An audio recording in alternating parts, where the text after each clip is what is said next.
घर से भागकर शादी करने वाली बेटियों के लिए ट्रेन के एसी कंपार्टमेंट में मेरे सामने की सीट पर बैठी लड़की ने मुझसे पूछा, हेलो, क्या आपके पास इस मोबाइल की सिम निकालने की पिन है? उसने अपने बैग से एक फ़ोन निकाला। वह नया सिम कार्ड उसमें डालना चाहती थी, लेकिन सिम स्लॉट खोलने के लिए पिन की ज़रूरत पड़ती है, जो उसके पास नहीं थी। मैंने हाँ में गर्दन हिलाई और अपने क्रॉस बैग से पिन निकाल कर लड़की को दे दी। लड़की ने थैंक्स कहते हुए पिन ले ली और सिम डालकर पिन मुझे वापस कर दी। थोड़ी देर बाद वो फिर से इधर उधर ताकने लगी। मुझसे रहा नहीं गया। मैंने पूछ लिया, कोई परेशानी? वो बोली, सिम स्टार्ट नहीं हो रही है। मैंने मोबाइल मांगा, उसने दिया। मैंने उसे कहा कि सिम अभी एक्टिवेट नहीं हुई है, थोड़ी देर में हो जाएगी। एक्टिव होने के बाद आईडी वेरिफिकेशन होगा, उसके बाद आप इसे इस्तेमाल कर सकेंगे। लड़की ने पूछा, आईडी वेरिफिकेशन क्यों? मैंने कहा, आजकल सिम वेरिफिकेशन के बाद एक्टिव होती है। जिस नाम से सिम उठाई गई है उसका ब्यौरा पूछा जाएगा, बता देना। लड़की बुदबुदाई। ओह, मैंने दिलासा देते हुए कहा, इसमें परेशानी की कोई बात नहीं। वो अपने एक हाथ से दूसरा हाथ दबाती रही, मानो किसी परेशानी में हो। मैंने फिर विनम्रता से कहा, आपको कहीं कॉल करना हो तो मेरा मोबाइल इस्तेमाल कर लीजिए। लड़की ने कहा, जी फ़िलहाल नहीं, थैंक्स, लेकिन ये सिम किस नाम से खरीदी गई है मुझे नहीं पता। मैंने कहा, एक बार एक्टिव होने दीजिए, जिसने आपको सिम दी है उसी के नाम की होगी। उसने कहा, ओके, कोशिश करते हैं। मैंने पूछा, आपका स्टेशन कहाँ है? लड़की ने कहा, दिल्ली। और आप? लड़की ने मुझसे पूछा कि आपका स्टेशन क्या है? तो मैंने कहा, दिल्ली ही जा रहा हूँ, एक दिन का काम है। आप दिल्ली में रहती हैं या? लड़की बोली, नहीं नहीं, दिल्ली में कोई काम नहीं है, ना ही मेरा घर है वहाँ, ऐसा लड़की ने कहा। तो मैंने कहा, तो? मैंने उत्सुकतावश पूछा। वो बोली, दरअसल ये दूसरी ट्रेन है जिसमें आज मैं हूँ और दिल्ली से तीसरी गाड़ी पकड़नी है, फिर हमेशा के लिए आज़ाद। लड़की ने ऐसा जवाब दिया। काफ़ी कॉन्फिडेंट लग रही थी लड़की। लेकिन किस तरह की कैद से? ऐसा मैंने पूछा। मुझे फिर जिज्ञासा हुई, किस कैद में थी एक कमसिन अल्हड़ सी लड़की? लड़की बोली, उसी कैद में थी जिसमें हर लड़की होती है, जहाँ घर वाले कहे शादी कर लो, जब जैसा कहें वैसा करो। मैं घर से भाग चुकी हूँ। मुझे ताज्जुब हुआ, मगर अपने ताज्जुब को छुपाते हुए मैंने हंसते हुए पूछा, अकेली भाग रही हैं आप? आपके साथ कोई नज़र नहीं आ रहा? वो बोली, अकेली नहीं, साथ में है कोई। कौन? मेरे प्रश्न ख़त्म नहीं हो रहे थे। दिल्ली से एक और ट्रेन पकड़ूंगी, फिर अगले स्टेशन पर वो जनाब मिलेंगे और उसके बाद हम किसी को नहीं मिलेंगे। ओह, तो ये प्यार का मामला है, ऐसा मैंने उससे कहा। उसने कहा, जी।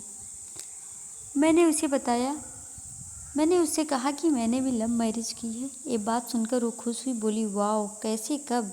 लव मैरिज की बात सुनकर वो मुझसे बात करने में रुचि लेने लगी। मैंने कहा, कब, कैसे, कहाँ? वो मैं बाद में बताऊंगा, पहले आप बताओ, आपके घर में कौन कौन है?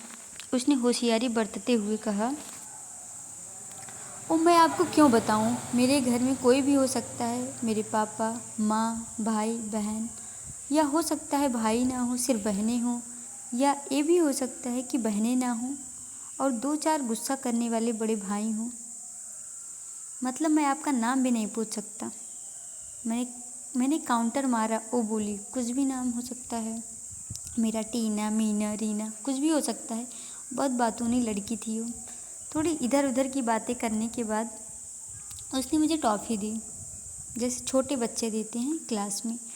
बोली, आज मेरा बर्थडे है। मैंने उसकी हथेली से टॉफ़ी उठाते बधाई दी और पूछा, कितने साल की हुई हो? वो बोली, 18। उसने कहा, मैं 18 साल की। मतलब भागकर शादी करने की कानूनी उम्र हो गई है आपकी? तो हंसी। कुछ ही देर में काफ़ी फ्रैंक हो चुके थे हम दोनों, जिसे बहुत पहले से जानते हों एक दूसरे को। मैंने उसे बताया कि मेरी उम्र 35 साल है, यानी 17 साल बड़ा हूँ। उसने चुटकी लेते हुए कहा, लग तो नहीं रहे हो। मैं मुस्कुरा दिया। मैंने उससे पूछा, तुम घर से भाग कर आई हो? तुम्हारे चेहरे पर चिंता के निशान ज़रा भी नहीं है। इतनी बेफिक्री मैंने पहली बार देखी। खुद की तारीफ सुनकर वो खुश हुई, बोली, मुझे उन जनाब ने, मेरे लवर ने पहले से ही समझा दिया था कि जब घर से निकलो तो बिल्कुल बिंदास रहना, घर वालों के बारे में बिल्कुल मत सोचना, बिल्कुल अपना मूड ख़राब मत करना, सिर्फ मेरे और हम दोनों के बारे में सोचना। और मैं वही कर रही हूँ। मैंने फिर चुटकीली कहा, उसने तुम्हें मुझ जैसे अनजान मुसाफिरों से दूर रहने की सलाह नहीं दी? उसने हंसकर जवाब दिया, नहीं, शायद वो भूल गया होगा बताना। मैंने उसके प्रेमी की तारीफ़ करते हुए कहा, वैसे तुम्हारा बॉयफ्रेंड काफ़ी टैलेंटेड है। उसने किस तरह से तुम्हें अकेले घर से रवाना किया, नई सिम और मोबाइल दिया, 3 ट्रेन बदलवाई ताकि कोई ट्रैक ना कर सके। Very talented person. लड़की ने हामी भरी, बोली, बहुत टैलेंटेड है वो, उसके जैसा कोई नहीं है। मैंने उसे बताया कि मेरी शादी को 10 साल हुए हैं, एक बेटी है 8 साल की और एक बेटा 1 साल का। ये देखो उनकी तस्वीरें। मेरे फ़ोन पर बच्चों की तस्वीर देखकर उसके मुंह से निकल गया, सो क्यूट। मैंने उसे बताया कि ये जब पैदा हुई तब मैं कुवैत में था। एक पेट्रो कंपनी में बहुत अच्छी जॉब थी मेरी, बहुत अच्छी सैलरी थी। फिर कुछ महीनों बाद मैंने वो जॉब छोड़ दी और अपने ही कस्बे में काम करने लगा। लड़की ने पूछा, जॉब क्यों छोड़ी? तो मैंने कहा, बच्ची को पहली बार गोद में उठाया तो ऐसा लगा जैसे पूरी दुनिया मेरे हाथों में है। 30 दिन की छुट्टी पर घर आया था, वापस जाना था लेकिन जा ना सका। इधर बच्ची का बचपन खर्च होता रहे, उधर मैं पूरी दुनिया कमा लूँ तब भी घाटे का सौदा है। मेरी 2 टके की नौकरी, बचपन उसका लाखों का। उसने पूछा, क्या बीवी बच्चों को साथ नहीं ले जा सकते? क्या बीवी बच्चों को साथ नहीं ले जा सकते थे वहाँ? मैंने कहा, काफ़ी टेक्निकल मामलों से गुजरकर एक लंबे समय के बाद रख सकती हैं। उस वक्त ये मुमकिन नहीं था। मुझे दोनों में से एक को चुनना था, आलीशान रहन का सहन के साथ नौकरी या फिर परिवार। मैंने परिवार चुना, अपनी बेटी को बड़ा होते देखने के लिए। मैं कुवैत वापस गया था लेकिन अपना इस्तीफ़ा देकर लौट आया। लड़की ने कहा, वेरी इम्प्रेसिव। मैं मुस्कुराकर खिड़की की तरफ देखने लगा।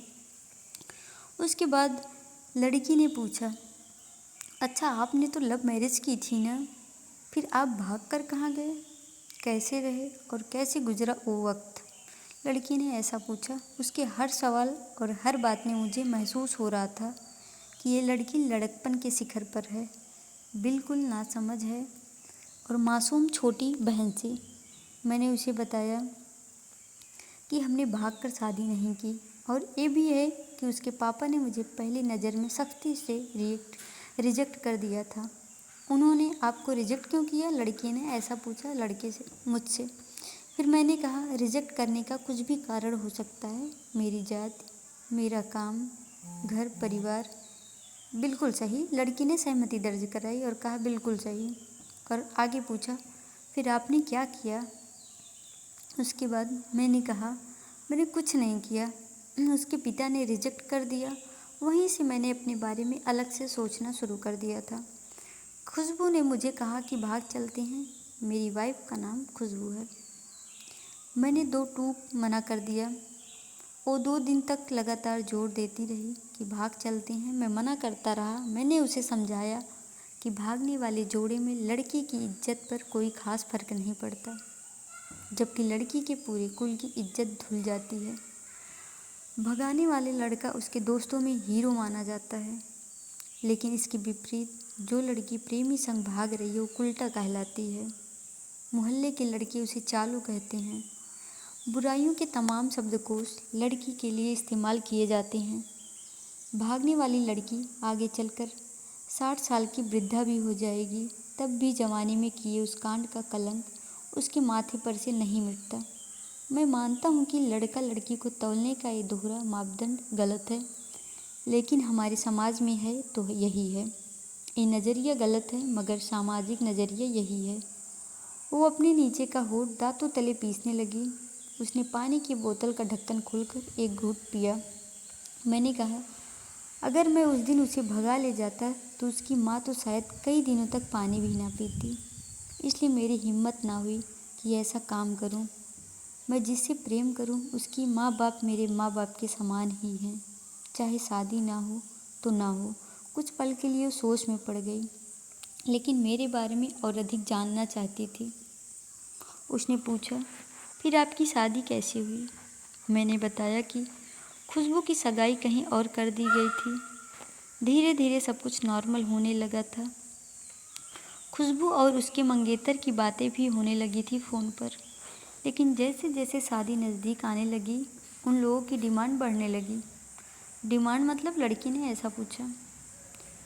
डिमांड का एक ही मतलब होता है, दहेज की डिमांड। परिवार में सबको सोने से बने तोहफे दो। दूल्हे को लग्जरी कार चाहिए, सास और ननद को नेकलेस दो, वगैरह वगैरह। बोले हमारे यहाँ यही रीत है। लड़का भी इस रीत की अदायगी का पक्षधर था। वो सगाई मैंने तुड़वा डाली, इसलिए नहीं कि सिर्फ मेरी शादी उससे हो जाए, बल्कि ऐसे लालची लोगों में खुशबू कभी खुश नहीं रह सकती थी, ना उसका परिवार। फिर किसी तरह घर वालों को समझा बुझाकर मैं फ्रंट पर आ गया और हमारी शादी हो गई। ये सब किस्मत की बात थी, लड़की बोली। चलो अच्छा हुआ आप मिल गए, वरना तो गलत लोगों में फंस जाती। मैंने कहा, ज़रूरी नहीं कि माता पिता का फैसला हमेशा सही हो, और ये भी ज़रूरी नहीं कि प्रेमी जोड़े की पसंद सही हो। दोनों में से कोई भी गलत या फिर कोई भी सही हो सकता है। काम की बात यहाँ ये है कि कौन ज़्यादा वफादार है। लड़की ने फिर पानी का घूंट लिया और मैंने भी। लड़की ने तर्क दिया कि हमारा फैसला गलत हो जाए कोई बात नहीं, उन्हें ग्लानि नहीं होनी चाहिए। मैंने कहा, फैसला ऐसा हो जो दोनों का हो, बच्चों और माता पिता दोनों की सहमति, वो सबसे सही है। बुरा मत मानना, मैं कहना चाहूँगा कि तुम्हारा फैसला तुम दोनों का है, जिसमें तुम्हारे पेरेंट्स शामिल नहीं हैं। ना ही तुम्हें इश्क का असली मतलब पता है अभी। उसने पूछा, क्या है इश्क का सही मतलब? मैंने कहा, तुम इश्क में हो, तुम अपना सब कुछ छोड़कर चली आई। ये सच्चा इश्क है। तुमने दिमाग पर जोर नहीं दिया, ये इश्क है। फ़ायदा नुकसान नहीं सोचा, ये इश्क है। तुम्हारा दिमाग दुनियादारी के फितूर से बिल्कुल खाली था।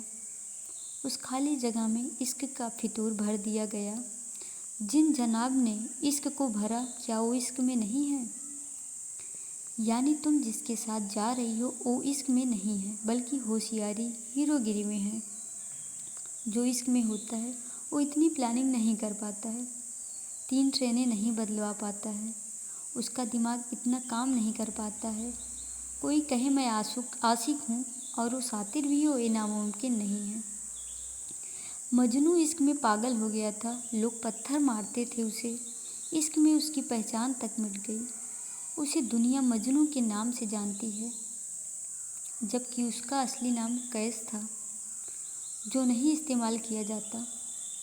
वो सातिर होता तो कैसे ऐसे मजनू न बन पाता। फरहाद ने सीरी के लिए पहाड़ों को खोदकर नहर निकाल डाली थी, और उसी नहर में उसका लहू बहा था। वो इश्क था। इश्क में कोई फ़कीर हो गया, कोई जोगी हो गया, किसी मांझी ने पहाड़ तोड़कर रास्ता निकाल लिया, तो किसी ने अतिरिक्त दिमाग नहीं लगाया, चालाकी नहीं की। लालच, हवस और हासिल करने का नाम इश्क नहीं है।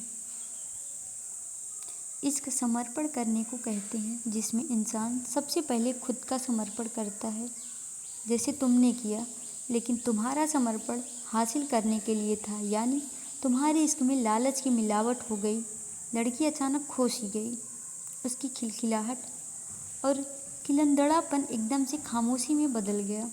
मुझे लगा मैं कुछ ज़्यादा बोल गया, फिर भी मैंने जारी रखा।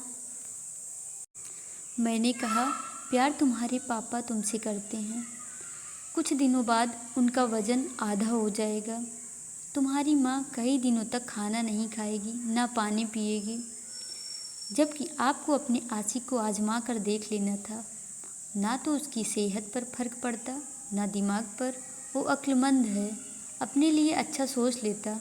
आजकल गली मोहल्ले के हर तीसरे लड़के लपाटे को जो इश्क हो जाता है, वो इश्क नहीं है, वो सिनेमा जैसा कुछ है। एक तरह की स्टंटबाजी, डेयरिंग, अलग कुछ करने का फितूर, और कुछ नहीं। लड़की का चेहरे का रंग बदल सा गया। ऐसा लग रहा था वो अब यहाँ नहीं है, उसका दिमाग किसी अतीत में टहलने निकल गया है। मैंने अपने फ़ोन को स्क्रॉल करने लगा, लेकिन मन की इंद्रियां उसकी तरफ ही थी। थोड़ी ही देर में उसका और मेरा स्टेशन आ गया। बात कहाँ से शुरू हुई थी और कहाँ पहुँच गई। उसके मोबाइल पर मैसेज टोन बजी और देखा सिम एक्टिवेट हो चुकी थी। उसने चुपचाप बैग में से आगे का टिकट निकाला और फाड़ दिया। मुझे कहा एक कॉल करना है, तो मैंने उसको मोबाइल दिया। उसने नंबर डायल करके कहा सॉरी पापा, और सिसक सिसक कर रोने लगी। सामने से पिता भी फ़ोन पर बेटी को संभालने की कोशिश करने लगे। उसने कहा पिताजी आप बिल्कुल चिंता मत कीजिए, मैं घर आ रही हूँ। दोनों तरफ से भावनाओं का सागर उमड़ पड़ा। हम ट्रेन से उतरे। उसने फिर से पिन मांगी और मैंने उसे पिन दिया। उसने मोबाइल से सिम निकाल कर तोड़ दी और फिर पिन मुझे वापस कर दिया। कहानी को अंत तक पढ़ने का बहुत बहुत धन्यवाद।